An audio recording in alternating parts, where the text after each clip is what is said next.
a gynecologist, an obstetrician, 60 plus. Happy to be here with young crowd. What is your impression of an obstetrician or a gynecologist? A doctor who delivers babies. Our job, push, push, it's coming out. Just two more push. The baby is out. Give the good news and be happy about it. And that was what I was doing. But it did not interest me much.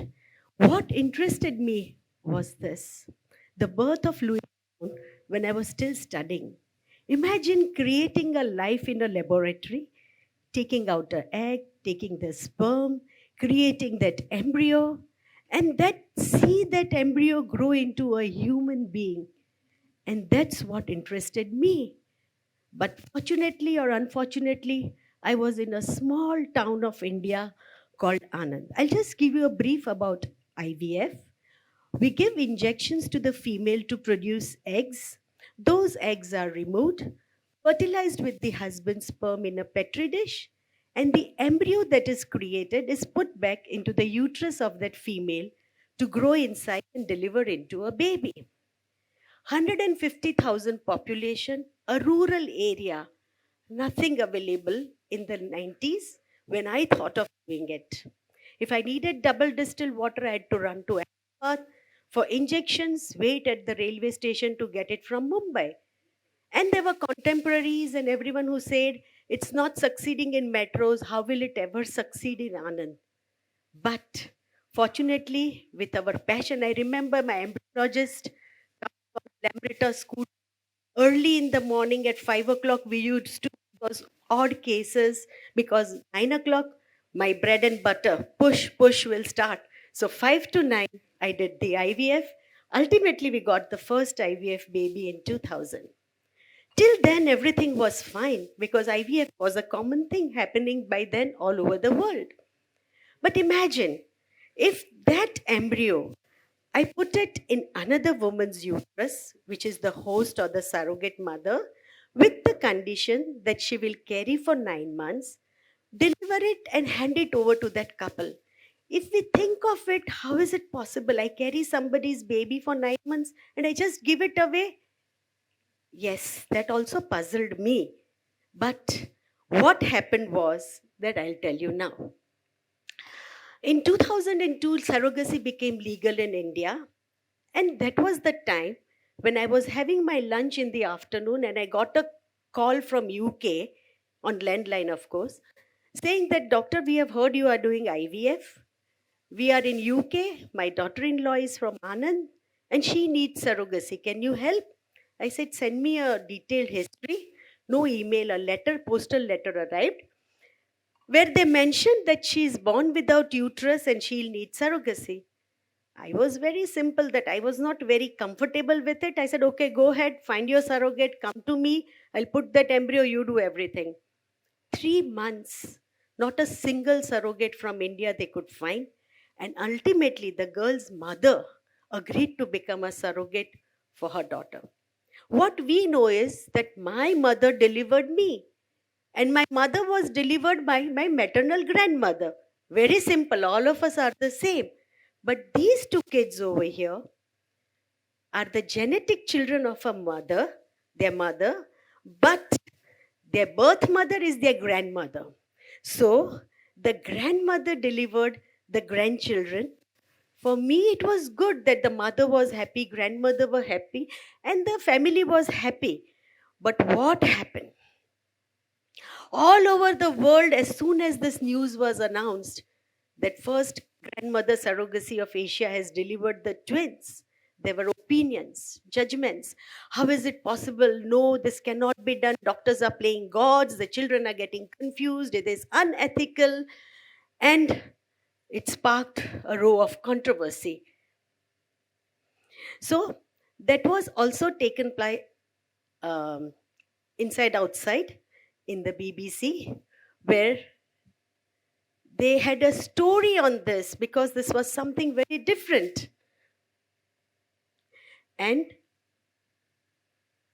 to my surprise, when the twins were born, grandmother who gave birth to her own daughter's children.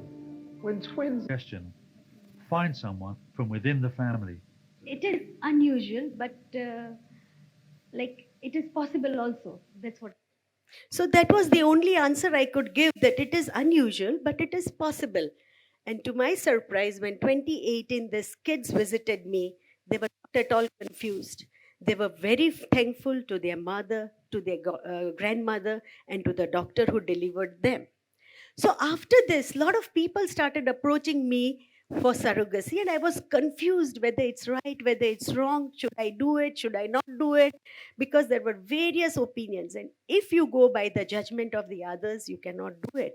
You have to listen to your own heart, to your own conscience. And I had so many patients approaching me who were paraplegic, who were cancer patients, who were cardiac patients, who were cirrhotic patients, who genuinely needed surrogacy, otherwise, they had no option to have a baby.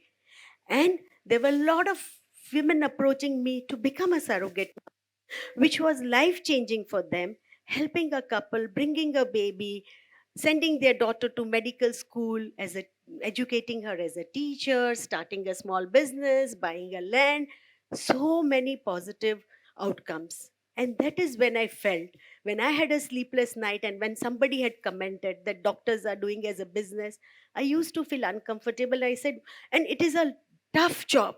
The baby is here, parents are elsewhere. Is the surrogate eating? Is the baby fine? What's happening? Endless questions you have to answer. You imagine putting your baby one day also in some stranger. That is what we were facing. But yes, 2 decades went on, and there in 2000, I get an email from Oprah's office where they said that, Doctor, we want to do a study on what you are doing and put it on our show. So I was definitely elated that Oprah Winfrey has contacted. How far would you go to have a baby of your own? So on 9th October 2007, this message I got, and they had come here, the team, for 4 days in the town of Anand as an investigative journalism. They went back very happy, and Oprah gave the title One Woman Helping Another Woman. I love it. And this gave me even more confidence that we are definitely helping women. In 2008, I landed up in a legal problem. Actually, there was no legal problem. There was a lot of misinterpretation, lot of miscommunications, and a case that was hyped up that Manji is an abandoned child. She was never an abandoned child. The father and the grandmother were here. They got divorced, unfortunately, during pregnancy. And I met Manji in Japan, and this is Manji very recently, where I regularly get pictures from her. She's a Japanese citizen and she's staying in Japan. But due to some misinterpretation, this case was hyped up. Then there was a two-act play, there was the House of Surrogates, and National Geographic did a very good documentary on Womb of the World, where they quoted as the surrogacy hub and the womb of the world of. But I tell you, it was not an easy journey. Criticisms, somebody would praise it who needs it. Those who don't need it would just give you a nasty comment. To my colleagues also, they would say, how can you do this, doctor? I feel very uncomfortable. And 10 years down the line, the same person would pick up the phone and call me. I'm doing my first case of surrogacy. Can you guide me? So this is the hypocrisy of society. Now, to read these titles, how would you feel if you are on a front page mentioned as baby factories? Is this a factory? People don't understand. People don't know the feeling of the mothers who are childless, and people don't understand what the surrogates go through. So these all you have to face till 2009 December. I land up as the 25 most controversial people of India. The title was You Can Love Them, You Can Hate Them, but you cannot ignore them. I don't know what percentage loved me, but I know definitely a huge percentage could have hated me for this. Anyway, but nobody can ignore. So I said, okay, let us go ahead. What we are doing, there are many other personalities over here who were also stamped as controversial that year. 2013, I was invited for Heart Talk at the BBC. And my patients from UK just discouraged me. Doctor, avoid going there. It's really, really hard. And I said, no, I should go and try. I went there. The driver who was driving me to the BBC studio said, you want to still cancel it? I said, why? He said, it's very tough. You'll come out crying. When I was sitting for the makeup, there was this white British lady who was saying, you are from India. You know Sachin Tendulkar. My kids are a big fan of Sachin Tendulkar. I said, you are talking about Sachin Tendulkar. I'm worried about the talk which is going to happen in 10 minutes. He said, last I dressed up somebody from India was a minister who comes in a dhoti. I understood. I said, okay. I went inside and the anchor was set in front of me. We are starting in 2 minutes. We are going to talk about the work you do and it will go unedited. Start. And the amount of grilling for half an hour, but I was very satisfied that I was able to convince him also that this is the way of life for many a couples who don't have children and for many a women who want to be a surrogate for a life-changing situation. Then came the lockdown thing, 2020. We know we all had suffered a lot. But imagine 100 surrogates pregnant, couples from all over India and outside India, and the babies getting delivered here. The world on a no traveling, borders stopped, no flights, no railways running, and no hotels work. Babies getting delivered, couples who are having babies after 21 years, and they are with me over here. Number of phone calls, what's happening? Manpower shortage. We could not get even nannies to take care of the surrogates who were, the babies who were quarantined.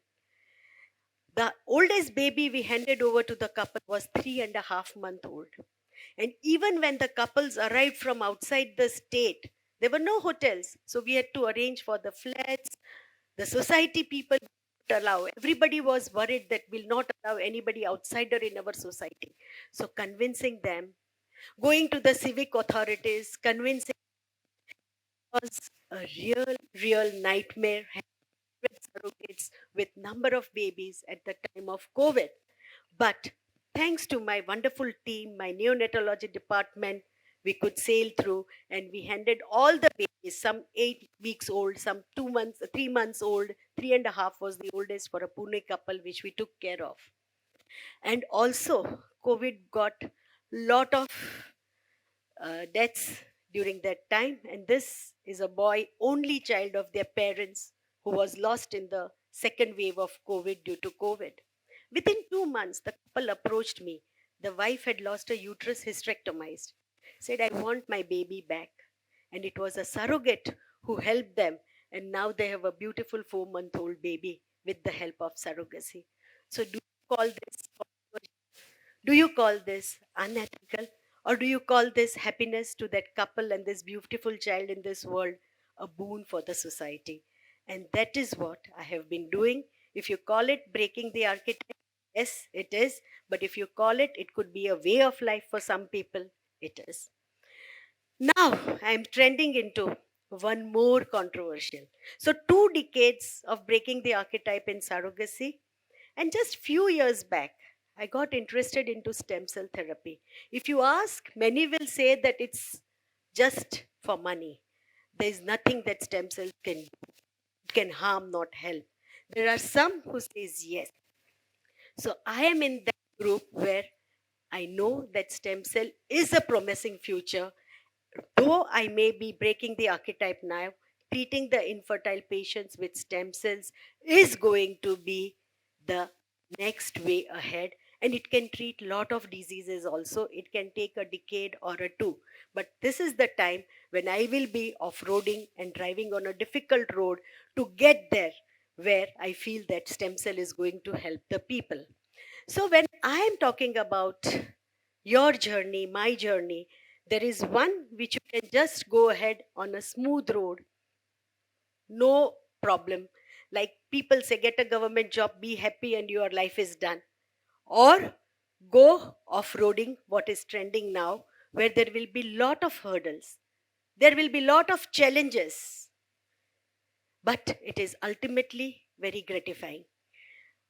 It is not at all easy, but it is possible. Don't be afraid of making a mistake, because I have also made mistakes. Only when you make mistake you learn something. Don't worry about other people's judgments. If you think you want to do something different, if you are thinking outside the box, try to implement it, but be strong. Be ready for failures and learn from those failures and move ahead. There is nothing that can stop you, even if you are breaking the archetype. But yes, one thing we should always remember, that it has to be in an ethical, which is going to help everyone, not hurt anyone. And at the end of the day, when you go to sleep, you have a good night's sleep. But don't dare to venture, don't be afraid to venture. Go ahead, do something different. If you have got an idea, at the most you will fail. Somebody will laugh at you. You feel even worried that what will happen if I fail? People will laugh at me. No. Even if they laugh, you understand that I have tried this, it was different, it didn't, maybe another thing can work. Or if it works, people will criticize you. Oh, nothing like everybody is going to come and praise you that, oh, you have done something very wonderful. You be ready. And they have their right to be judgmental. They have their right to give their opinion. But it is us who we want to know that what we want to take it from there to improve and what we want to just ignore. So I tell you, all my dear friends, I would like to say that breaking the archetype is a way to go ahead. And if you are do it with full passion. Be focused and go ahead, and you can break the archetype and do something different from the others. Thank you.